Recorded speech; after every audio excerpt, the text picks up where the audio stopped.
First of all, I want to, at the risk of losing a little bit of my time, just take a moment to not only thank Andrew for that very kind introduction. It is really such a pleasure to be here. I have been so impressed by the caliber of the conversation today, by the quality of the speakers from Milenko to everyone else I've heard, and the extraordinary efforts of the PopTech staff. So let's just all take a moment. And thank you, Andrew, and thank you, PopTech, for a great.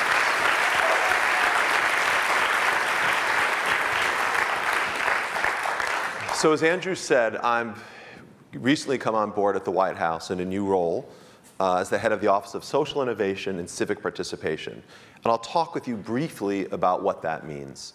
And as Andrew described, I have spent the last dozen or so years acting as a social entrepreneur.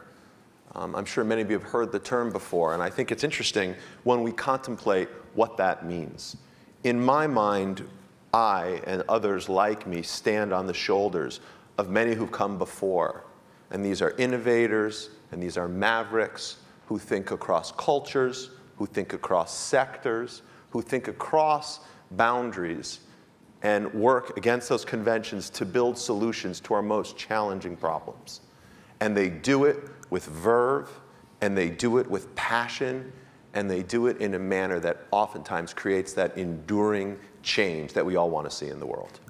And it is that ethos, if you will, it is that spirit that I feel fortunate to try to bring to the White House at the direction of President Obama, who himself, a former community organizer, deeply believes in this work. And when he was inaugurated in January of 2009, he laid out a plan to create an Office of Social Innovation and Civic Participation at the White House. And he took on that charge, and he created this space inside the Executive Office of the President because he believes, much like we just heard from Milenko actually, and along the lines that we've heard over the course of this conference, this gathering, that there are solutions to our most pressing problems already in place in local communities, and it is up to us to try to elevate and amplify and explore those answers. So he believes, and our office is tasked with, number one, thinking about service, thinking about civic participation as a solution to our challenges. Number two, to work across sectors, to run right through those walls, those sort of conventional notions of where your work starts and stops. And number three, to scale what works. And this is really important, actually, a place to pause around the topic of social innovation. Because Andrew was just laying out how PopTech thinks about social innovation. I think what we think about social innovation, again, is addressing these tough, complex, knotty social challenges.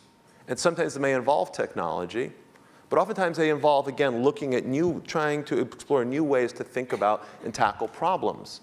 And we have tried to bring a couple modalities that are different for government. For example, number one, funding evidence that works on the ground in communities.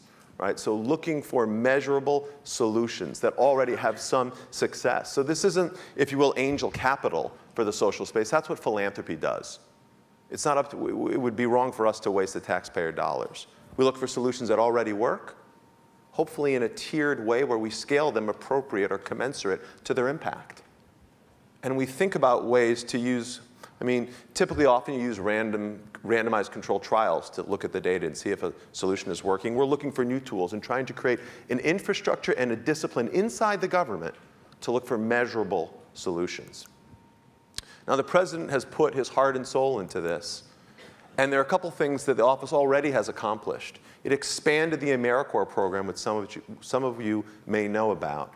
The President signed legislation that have grown the AmeriCorps program to its highest level in the history. It's probably got about 500,000+ alumni today, people who've worked on the ground in local communities, in schools, on building parks, and trying to address problems.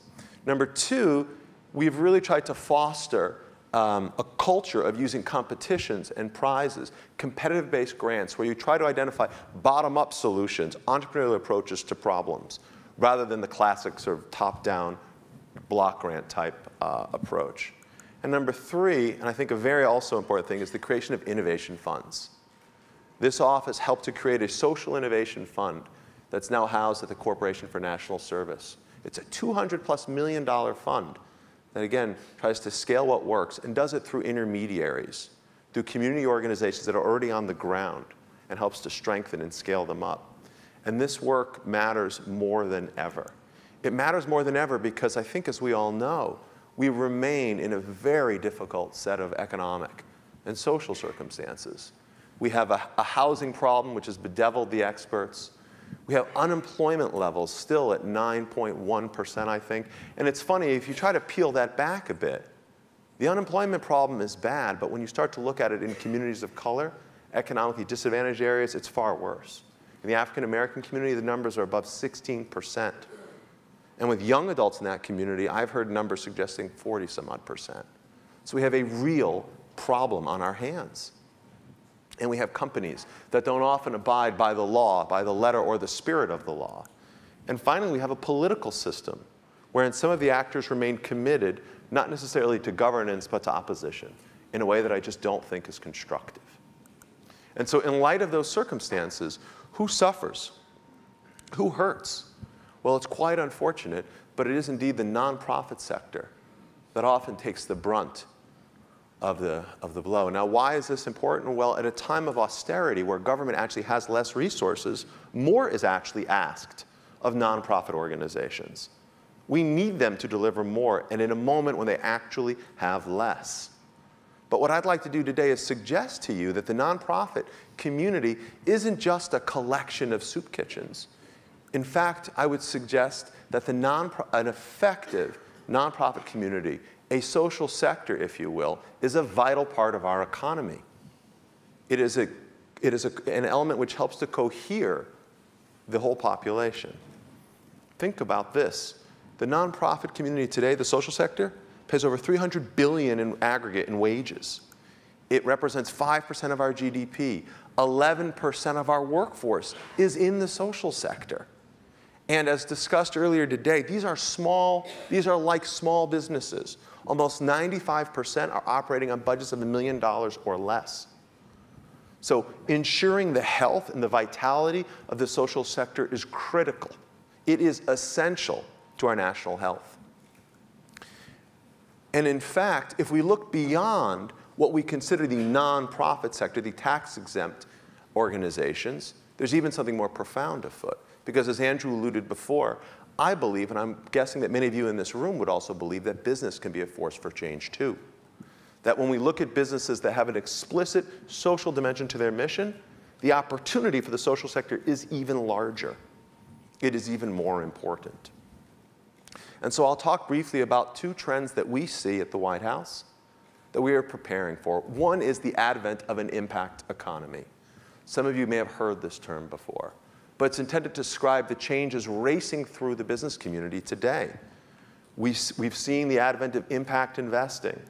These are conventional capitalists who are identifying opportunities to invest in the social sector, to drive economic return and social good.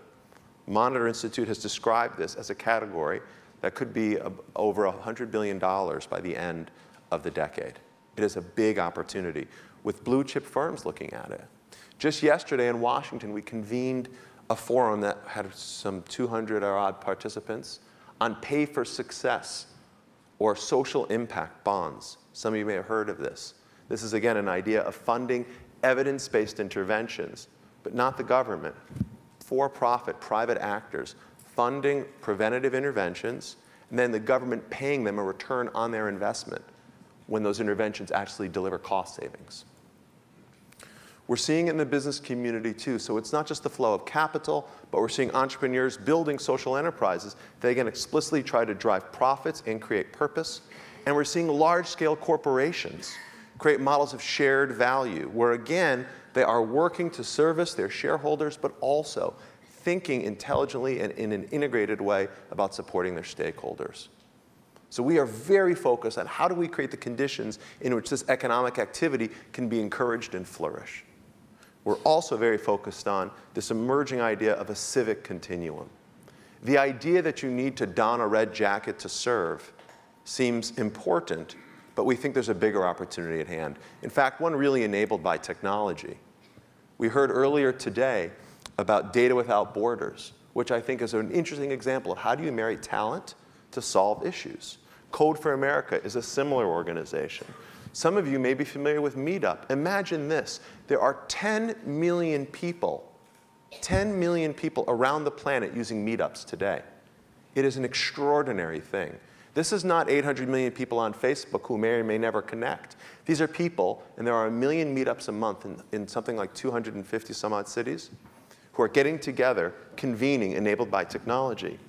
Or Kickstarter, which has had over $100 million pledged in just a few years, finding a crowdsourcing strategy to fund new ventures. So we believe in the civic continuum like we believe in the impact economy. And so for our perspective at the White House, we're eager to help these phenomenon grow, because we believe they represent the gears of a healthy society, if you will, the foundation of a social sector that's vibrant. So we are very focused on how do we create an enabling environment to grow this field. And we see two primary ways. Number one, how can we bring more financial capital into the field so we can scale the sector with more resources at a time when it desperately needs it? And number two, how can we strengthen the sector by helping it to harness the human capital on the ground in communities across the country? How are we going to do this? That's the challenge we have at hand. And so what I will say in closing is that, and again, this is a deeply held belief of the president, we know that the solutions are out there. In many cases, they are already working on the ground, in towns and in cities, in neighborhoods, in places like the Pacific Northwest. So I would invite you, Andrew, and the PopTech community to join us on this journey and help us to figure out and think through how can we work together to solve these problems. Thank you very much.